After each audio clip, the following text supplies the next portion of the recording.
بلکہ یہ اللہ کی طرف سے امانت ہے۔ ان اللہ اشتری من المؤمنین انفسہم واموالہم بان لہم الجنہ، کہ اللہ تبارک و تعالیٰ نے ایمان والوں کی جان اور مال کا سودا کر دیا ہے جنت کے بدلے میں۔ تو لہٰذا یہ جسم ہمارا نہیں ہے، یہ جان ہماری نہیں ہے، اللہ کی دی ہوئی امانت ہے، اس کو وہیں پر استعمال کرنا ہے جہاں پر اللہ نے کہا ہے، اور خود سے اپنی جان لے لینا، خودکشی کر لینا، یہ حرام اور ناجائز ہے، اس پر وعیدیں ہیں۔ لیکن اس کے ساتھ ساتھ کہیں نہ کہیں یہ ضرورت اس بات کی ہے کہ یہ کسی ماہر نفسیات سے ان کا علاج کرایا جائے، ان کو بتایا جائے، اس لیے کہ یہ باتیں ذہن میں آنا ہی آدمی کے مینٹل فٹنس کے نہ ہونے کی علامت ہوتی ہے۔ آدمی جان دینا چاہے، مصیبت کتنی بھی بڑی آ سکتی ہے آپ کے اعتبار سے، یعنی پہلی بیوی کے اعتبار سے ظاہر ہے کہ ایک طرح سے دھوکہ ہوا ہے، تو یقیناً دنیا میں بہت سارے مسائل، بہت ساری مصیبتیں، بہت سارے حالات اور بہت سارے دھوکے مل سکتے ہیں، لیکن کیا اس کی وجہ سے آپ اپنی قیمتی جان جو ہے وہ جوکھم میں ڈال دیں گے؟ یہ تو بالکل مناسب نہیں ہے۔ تو تیسری بات یہ ہے، اس چیز کا خاص طور سے خیال رکھنا ہے۔ تو خلاصہ یہ ہے کہ آپ نے جو دوسرا نکاح کیا ہے یہ کوئی گناہ نہیں ہے، البتہ آپ کو اعتماد میں لے کر یہ نکاح کرنا چاہیے تھا، یہ زیادہ بہتر تھا۔ اور تیسری بات یہ ہے کہ آپ کو نفسیات کے ماہرین سے اس سلسلے میں مشورہ کرنا چاہیے۔ اور چوتھی بات یہ ہے جس پر میں تفصیل سے اور آگے بھی بتاؤں گا کہ دونوں کے درمیان حقوق میں برابری کرنا، یہ اب آپ کے لیے سب سے بڑا امتحان ہوگا۔ دونوں بیویوں میں، ان کے بچوں میں حقوق کی برابری کا امتحان آپ کا ہے، تو اس کا خاص طور سے خیال رکھنا چاہیے۔ ان کا مسئلہ پورا ہو گیا۔ اب میں اصل بات پر آتا ہوں کہ شریعت نے، اور عام طور سے اسلام پر اس سلسلے میں اعتراض کیا جاتا ہے، سوال کیا جاتا ہے، خاص طور سے ہندوستان کے کانٹیکس میں بھی، کہ بھئی جب برادران وطن ہندو بھائیوں کے لیے ایک سے زیادہ شادی کرنے کی اجازت نہیں ہے تو پھر مسلمانوں کو پرسنل لاء میں کیوں اجازت دی گئی ہے، اور یہ کہ سب کے لیے برابر کا UCC ہونا چاہیے، کامن سول کوڈ ہونا چاہیے، اس کے بارے میں بھی بات کی جاتی ہے۔ تو اس وجہ سے اس سوال کے بہانے ہم اس بات کو بھی ایڈریس کرنے کی کوشش کرتے ہیں۔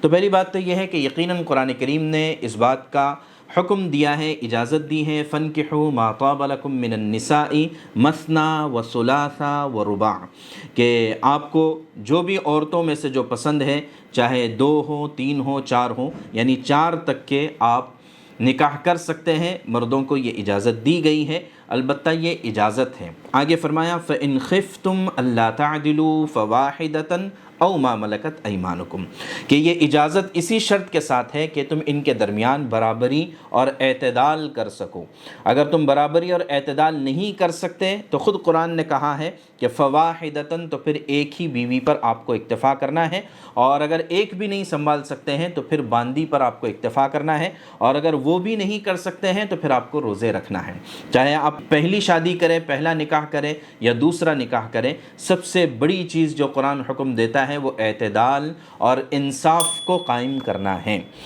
تو سب سے پہلی بات اسی پر آتے ہیں کہ بھئی قرآن نے اس بات کا حکم دیا ہے، اور پھر اللہ کے نبی صلی اللہ علیہ وسلم نے تو عملی طور پر 1-2 نہیں بلکہ ایک ساتھ 9 بیویوں کو سنبھال کر بتایا ہے۔ یہ آپ صلی اللہ علیہ وسلم کی خصوصیت تھی 4 سے زیادہ نکاح کرنے کی، البتہ امت کے لیے 4 سے زیادہ نکاح کرنے کی اجازت نہیں ہے۔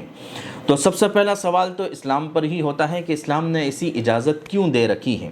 تو اس کا جواب یہ ہے کہ اسلام نے یہ جو اجازت دی ہے، یہ اجازت دی ہے حقیقت میں انسان کی فطرت کو سامنے رکھتے ہوئے، مرد کی فطرت اور اس کی ضرورت کو سامنے رکھتے ہوئے۔ سیدھی سی بات ہے، ہم دیکھتے ہیں دنیا میں کوئی کمپنی کوئی پروڈکٹ بناتی ہے، اس کے ساتھ اس کا مینول پیش کرتی ہے، استعمال کرنے کا طریقہ بتاتی ہے۔ تو لہٰذا اللہ تبارک و تعالیٰ ہی نے انسانوں کو پیدا کیا ہے، مردوں اور عورتوں کو بھی اللہ ہی نے ڈیزائن کیا ہے، اور ان کے اندر کی ضروریات اور خواہشات اور فطری تمام چیزوں کو اللہ سے زیادہ کون بہتر جان سکتا ہے۔ تو اس وجہ سے مسلمانوں کے لیے تو اتنا ہی کافی ہے کہ اللہ تبارک و تعالیٰ نے قرآن کریم میں اس بات کی اجازت دی ہے، لیکن وہ بھی اعتدال اور انصاف کی شرط کے ساتھ۔ لیکن ہم برادران وطن کے سامنے بھی یہ بات رکھتے ہیں کہ یہ ایک انسانی تقاضا ہے، اس وجہ سے اس کی اجازت دی گئی ہے۔ چنانچہ یہ ہمارا سنویدھان، یقیناً ہمارا جو ہندوستان کا قانون ہے، اس میں تو برادران وطن کے لیے 1 سے زائد شادی کرنے کرنے کی اجازت نہیں ہے۔ لیکن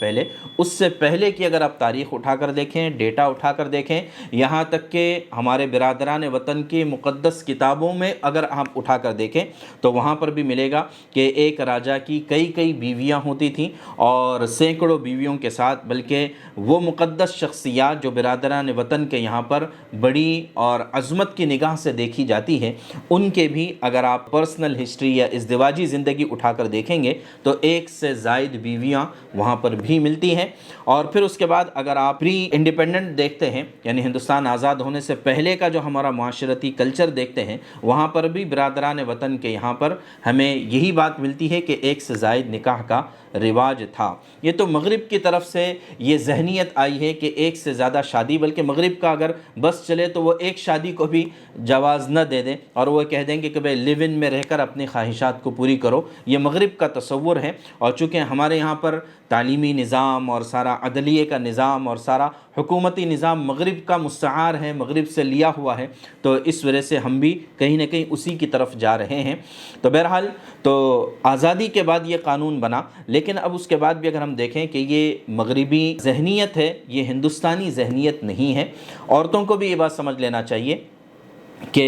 اگر ایک سے زائد نکاح کرتا ہے اور واقعی اگر وہ تمام کے درمیان حقوق کی بحالی کا انتظام کرتا ہے، میں حقوق پر آگے بات کروں گا، تو اگر بحالی کا انتظام کرتا ہے تو پھر عورتوں کو اس کو ذاتیات پر اور ایگو پر نہیں لینا چاہیے، مرد کی ضرورت سمجھ کر اس کی زندگی کا ایک شریک حیات بن کر اس کو زندگی گزارنا چاہیے۔ یہ کہیں نہ کہیں برادران وطن سے ہندوانہ ذہنیت مسلمانوں اور مسلمان عورتوں کے اندر بھی آئی ہے، اور کہیں نہ کہیں اپنی ذاتی لالچ اس کے اندر داخل ہوتی ہے، اور غیرت ضرور ہوتی ہے، غیرت فطری چیز ہے، لیکن غیرت کی ایک حد ہوتی ہے۔ غیرت کی بنیاد پر آپ خودکشی کرنے نہیں نکلیں گے، غیرت کی بنیاد پر آپ شریعت کے آگے نہیں جائیں گے، تو اس لیے غیرت کی ایک حد ہوتی ہے، اور غیرت فطری چیز ہے۔ ازواج مطہرات کے اندر بھی واقعات ہمیں ملتے ہیں۔ اللہ کے نبی صلی اللہ علیہ وسلم اما عائشہ رضی اللہ عنہا کے یہاں پر تھے، کسی اور بیوی نے کوئی کھانے کی چیز بنا کر بھیجی، اما عائشہ رضی اللہ عنہ کو اتنا غصہ آیا کہ آپ نے ہاتھ مار کر وہ برتن پھینک دیا،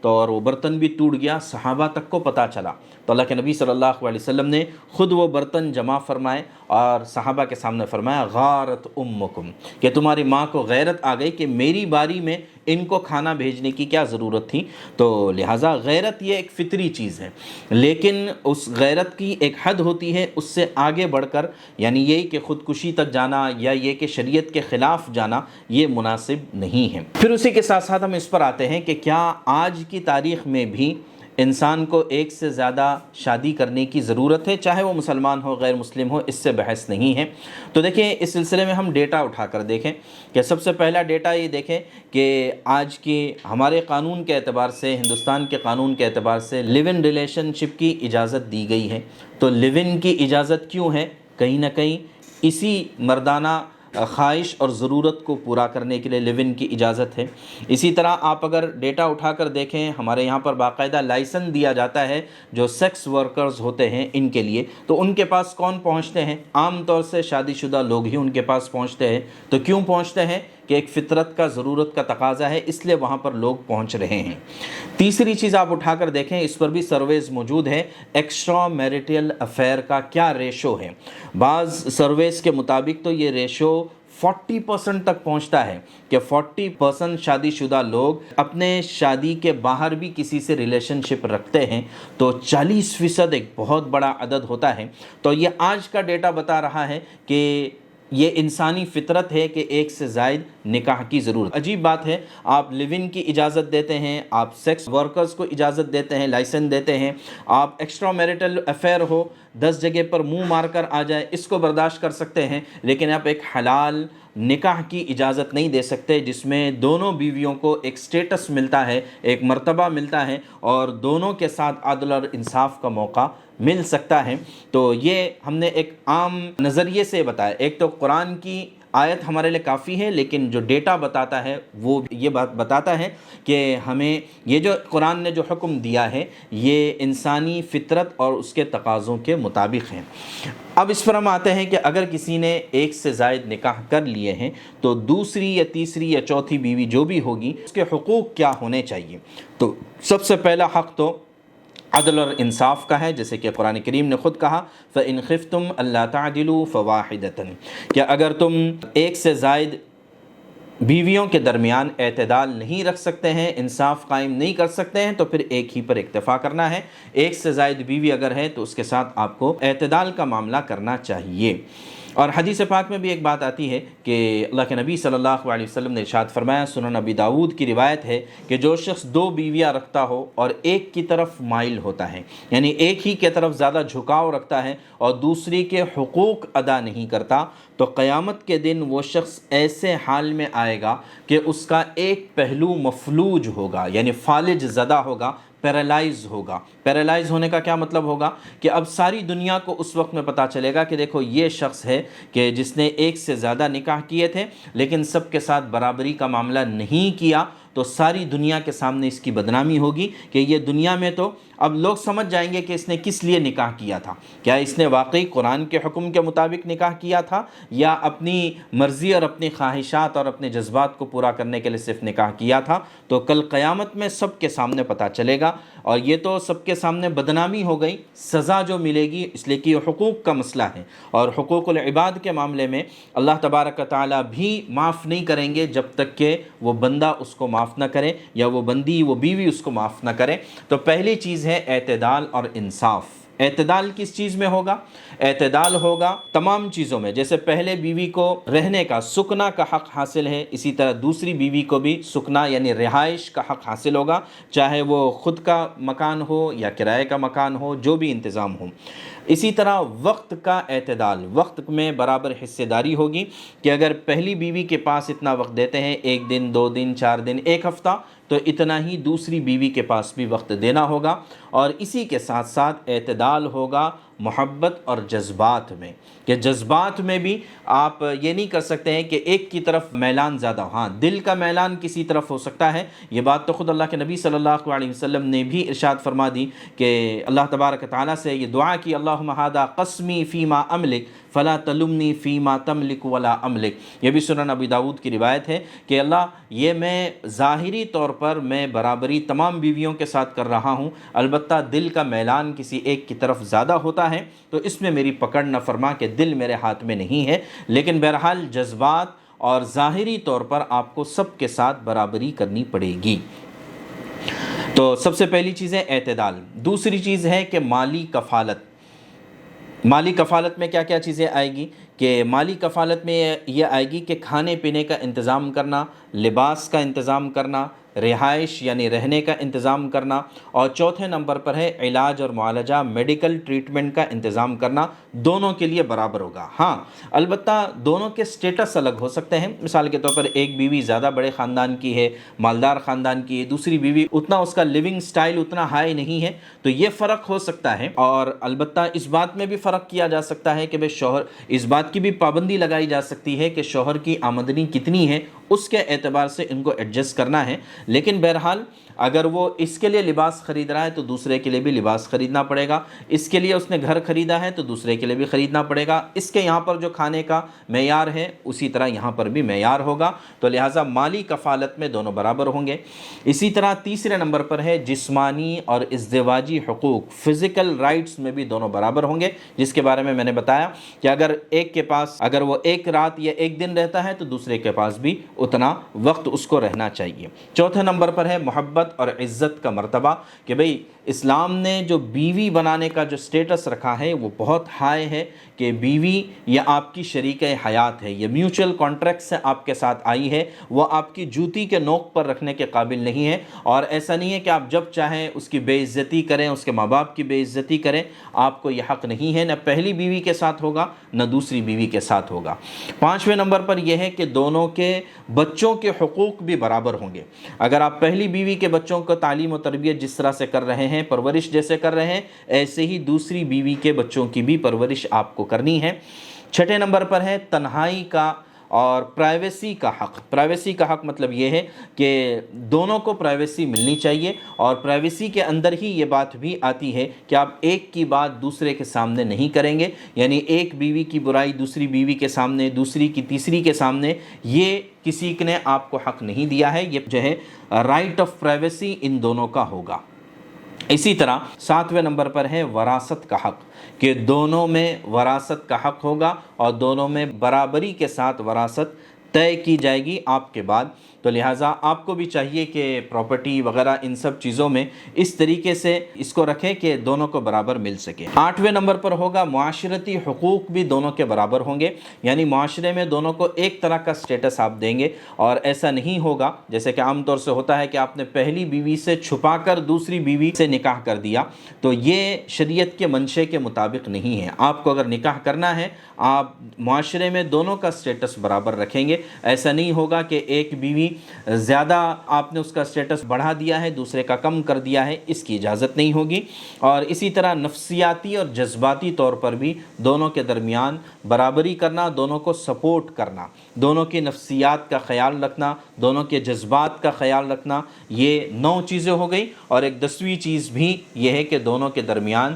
طلاق کا بھی حق ہوگا، یعنی یہ کہ آپ دونوں میں سے کسی کے ساتھ ناانصافی نہیں کر سکتے ہیں۔ اگر آپ نے ناانصافی کی تو پہلی بیوی کو بھی آپ سے علیحدگی کا اختیار ہوگا اور دوسری بیوی کو بھی اختیار ہوگا۔ تو یہ ہے، دیکھیے، یہ ہم نے خلاصے کے طور پر یہ 10 پوائنٹس آپ کو بتائے ہیں کہ ایک سے زائد نکاح کرنے والوں کو چاہیے کہ ان 10 پوائنٹس کا بھی خیال رکھیں،